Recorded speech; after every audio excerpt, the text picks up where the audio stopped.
Shalom, selamat pagi Bapak Ibu dan Saudara sekalian. Kita bertemu kembali dalam Teduh Pagi. Sebelum kita mulai aktivitas kita pada hari ini, kita akan bersama-sama merenungkan firman Tuhan. Mari kita mengambil waktu teduh sejenak.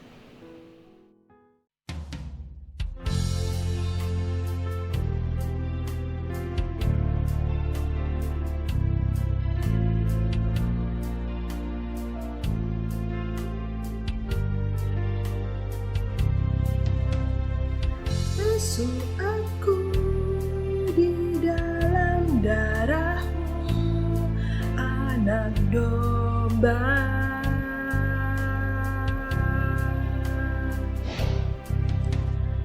Jamah bibir, luruskan hatiku dengan Roh-Mu.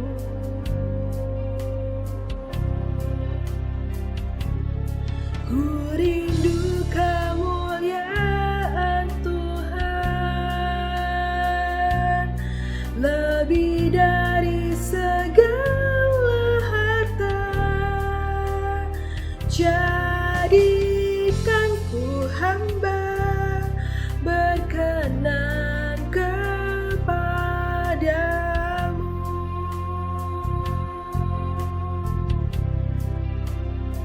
Lebih dari segalanya,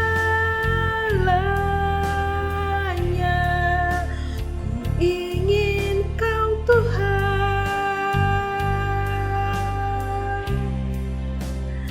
Emas, perak, dan permata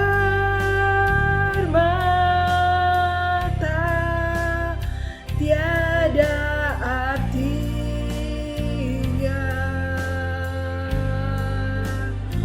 Ku ingin lebih dekat,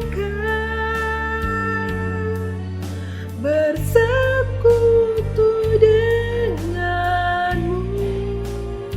Jadikan ku hamba setia kepadamu.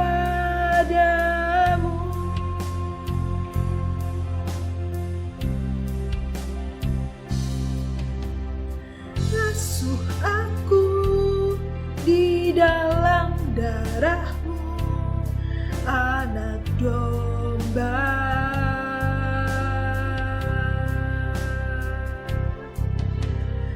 Jamah bibir, luruskan hatiku dengan Roh-Mu.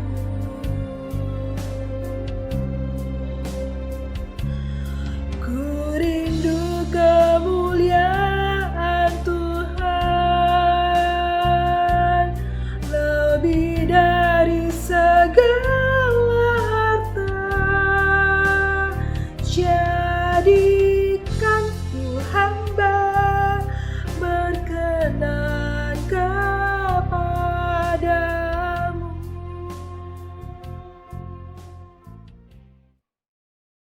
Sebelum kita membaca firman Tuhan, mari kita meminta pimpinan dari Roh Kudus untuk memimpin kita. Kita akan berdoa terlebih dahulu. Mari kita berdoa. Tuhan Allah Bapa kami yang ada di surga, kami mengucap syukur ya Tuhan atas hari yang telah Kau jadikan buat kami pada hari ini. Terima kasih atas berkat dan kemurahan-Mu yang boleh kami alami pada pagi hari ini. Dan sebelum kami menjalani aktivitas kami pada hari ini ya Tuhan, kami ingin membaca firman-Mu, merenungkan firman-Mu, dan kami mohon pimpinan dari Roh Kudus-Mu saja yang memimpin setiap hati kami untuk dapat memahami firman-Mu dan melakukannya dalam kehidupan kami sehari-hari. Terima kasih ya Tuhan Yesus, kami berdoa dan mengucap syukur, haleluya, amin. Saya mengajak kita semua untuk membuka Alkitab kita yang terambil dari 1 Raja-Raja 21 ayat 1 sampai 29. 1 Raja-Raja 21 ayat 1 sampai dengan 29. Kita akan membaca satu perikop pada pagi hari ini. Saya akan membacakannya untuk kita semua. Perikop ini berjudul Kebun Anggur Nabot. Sesudah itu terjadilah hal yang berikut. Nabot, orang Yisrael, mempunyai kebun anggur di Yisrael, di samping istana Ahab, raja Samaria. Berkatalah Ahab kepada Nabot, berikanlah kepadaku kebun anggurmu itu, supaya aku jadikan kebun sayur, sebab letaknya dekat rumahku. Aku akan memberikan kepadamu kebun anggur yang lebih baik daripada itu sebagai gantinya.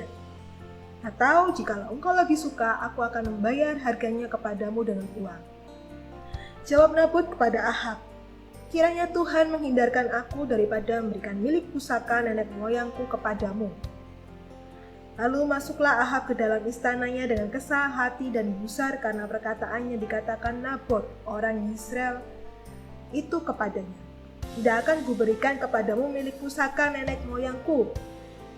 Maka berbaringlah ia di tempat tidurnya dan menelungkupkan mukanya dan tidak mau makan.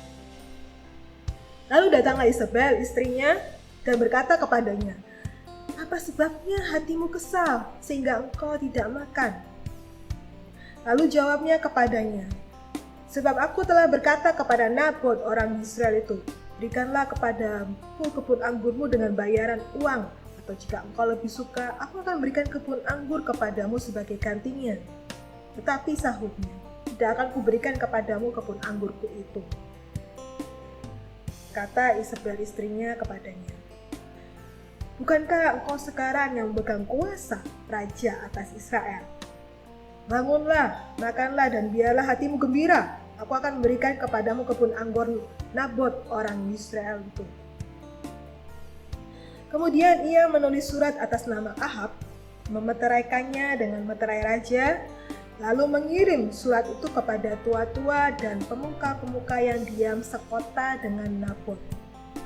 Dalam surat itu ditulisnya demikian, maklumkanlah puasa dan suruhlah Nabot duduk paling depan di antara rakyat. Suruh jugalah 2 orang dursila duduk menghadapinya dan mereka harus naik saksi terhadap dia dengan mengatakan engkau telah mengutuk Allah dan raja.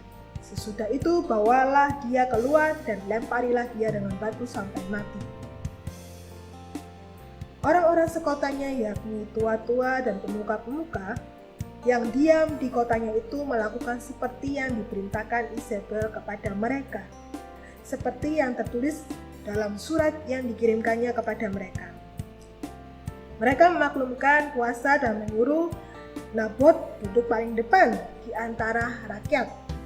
Kemudian datanglah 2 orang yakni orang-orang dursila itu, lalu duduk menghadapi Nabot.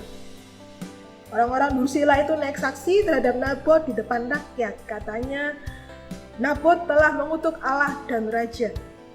Sesudah itu mereka membawa dia keluar kota, lalu melempari dia dengan batu sampai mati. Setelah itu mereka menyuruh orang kepada Isabel mengatakan, Nabot sudah dilempari sampai mati. Segera sesudah Isabel mendengar bahwa Nabot sudah dilempari sampai mati, berkatalah Isabel kepada Ahab, bangunlah, ambillah kebun anggur Nabot orang Israel itu menjadi milikmu. Karena Nabot yang menolak memberikannya kepadamu dengan bayaran uang sudah tidak hidup lagi, ia sudah mati. Segera sesudah Ahab mendengar bahwa Nabot sudah mati, ia bangun dan pergi ke kebun anggur Nabot, orang Israel itu, untuk mengambil kebun itu menjadi miliknya. Tetapi datanglah firman Tuhan kepada Elia, orang Tisbe itu bunyinya, bangunlah, pergilah menemui Ahab, raja Israel yang di Samaria. Ia telah pergi ke kebun anggur Nabot untuk mengambil kebun itu menjadi miliknya. Katakanlah kepadanya demikian, beginilah firman Tuhan, engkau telah membunuh serta merampas juga. Katakanlah pula kepadanya, beginilah firman Tuhan, di tempat anjing telah menjilat darah Nabot, di situ jugalah anjing akan menjilat darahmu. Kata Ahab kepada Elia, sekarang engkau mendapat aku, hai musuhku? Jawabnya, memang sekarang aku mendapat engkau, karena engkau sudah memperbudak diri dengan melakukan apa yang jahat di mata Tuhan, Sesungguhnya, aku akan mendatangkan malapetaka kepadamu. Aku akan menyapu engkau dan melenyapkan setiap orang laki-laki dari keluarga Ahab, baik yang tinggi maupun yang rendah kedudukannya di Israel. Dan aku akan perlakukan keluargamu sama seperti keluarga Yerobeam bin Nebat dan seperti keluarga Baesa bin Ahia, oleh karena engkau menimbulkan sakit hatiku dan oleh karena engkau mengakibatkan orang Israel berbuat dosa. Juga mengenai Isabel, Tuhan telah berfirman, anjing akan memakan Isabel di tembok luar Misra. Siapa dari keluarga Ahab yang mati di kota akan dimakan anjing, dan yang mati di padang akan dimakan burung di udara. Sesungguhnya tidak pernah ada orang seperti Ahab yang memperbudak diri dengan melakukan apa yang jahat di mata Tuhan. Karena ia telah dibujuk oleh Isabel istrinya. Bahkan ia telah berlaku sangat keji dengan mengikuti berhala-hala tepat seperti yang dilakukan oleh orang Amori yang telah dihalau Tuhan dari depan orang Israel. Segera sesudah Ahab mendengar perkataan itu, ia mengoyakkan pakaiannya, mengenakan kain kabung pada tubuhnya dan berpuasa. Bahkan ia tidur dengan memakai kain kabung dan berjalan dengan langkah lamban. Lalu datanglah firman Tuhan kepada Elia orang Tisbe itu. Sudahkah kau lihat bahwa Ahab merendahkan diri di hadapanku? Oleh karena ia telah merendahkan diri di hadapanku, maka aku tidak akan mendatangkan malapetaka dalam zamannya. Barulah dalam zaman anaknya, aku akan mendatangkan malapetaka atas keluarganya. Demikianlah firman Tuhan yang kita baca pada pagi hari ini. Bapak, Ibu, dan Saudara yang terkasih, dari firman yang kita baca pada pagi hari ini kita mau belajar dari Ahab.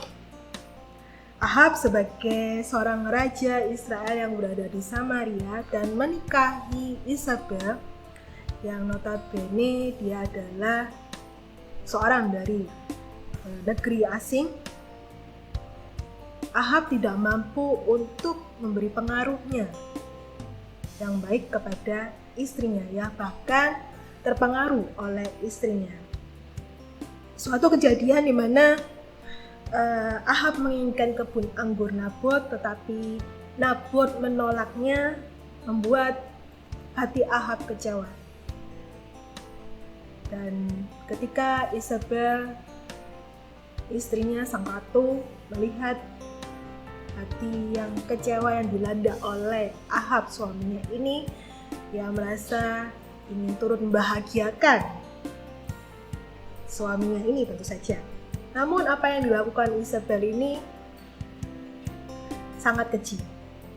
Dia telah melakukan kejahatan dengan membunuh Nabot dan akhirnya merampas kebun anggur milik Nabot yang diberikan oleh Ahab. Ahab mungkin tidak begitu tahu apa yang direncanakan oleh Isabel, tetapi mungkin ia berpikir bahwa tidak akan ada orang yang tahu hal tersebut, karena Isabel telah mempengaruhi dan mengatakan bahwa engkau ini raja, engkau punya kuasa yang sangat besar untuk bisa melakukan ini itu. Jadi tidak ada yang dapat memerintahkan engkau sebagai raja. Hanya engkau yang bisa memerintahkan orang lain. Jadi mungkin Ahab berpikir semuanya aman. Tetapi ternyata kemudian datanglah Elia menyampaikan firman Tuhan seperti yang kita baca tadi. Di tempat anjing telah menjilat darah Nabot, di situ jugalah anjing akan menjilat darahmu.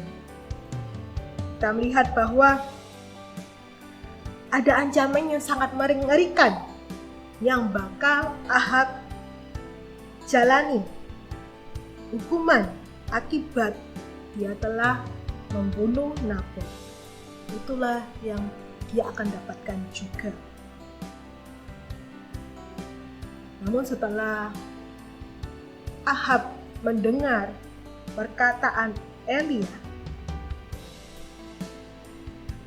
Ahab segera bangun, dan dia mengoyakkan pakaiannya, mengenakan kain kabung, serta berpuasa berjalan dengan lamban.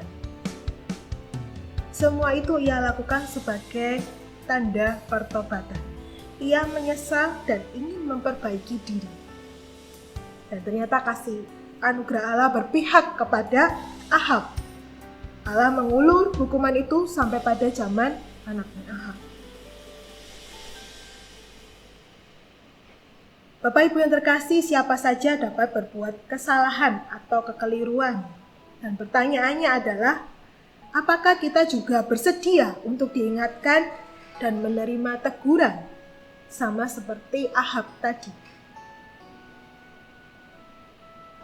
Jika memang kita telah melakukan kekeliruan atau kesalahan, marilah kita jangan mengeraskan hati.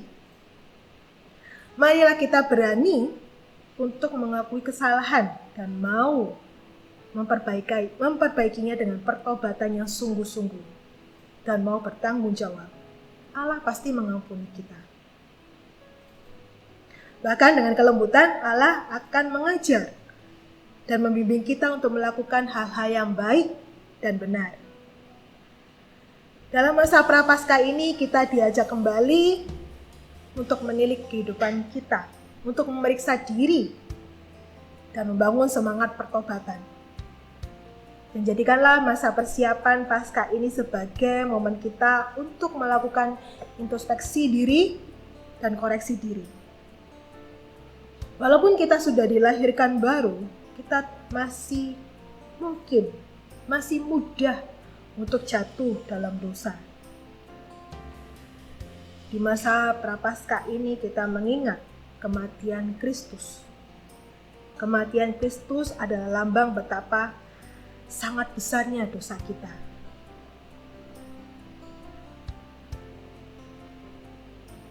Dalam kematian Kristus, kita juga melihat betapa besarnya kasih Tuhan kepada kita. Jika kita mau menyesali pelanggaran kita, maka kita akan menghampiri tatah kasih karunia itu dengan pertobatan yang tulus dan sungguh dan mau memperbaiki kesalahan. Selamat menjalani persiapan Paskah untuk kita semua.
Mari Bapak, Ibu, dan Saudara sekalian, kita akan menaikkan doa syafaat kita.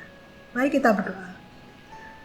Tuhan, kami bersyukur atas kasih dan anugerah-Mu kepada kami semua anak-anak-Mu.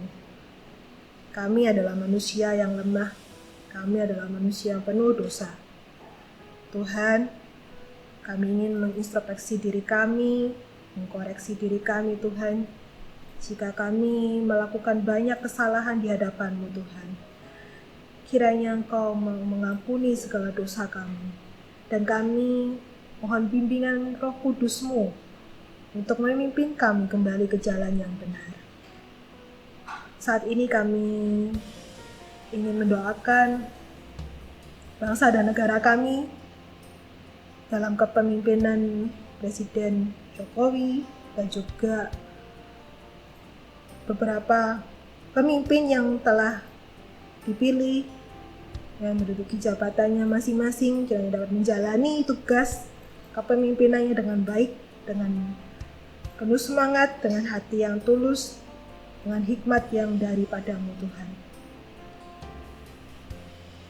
Kami berdoa untuk gereja kami dan juga di segala tempat, Tuhan, kiranya terus menerima kasih dan rahmat daripada-Mu. Dan pada saat ini kami menjalani masa persiapan Paskah.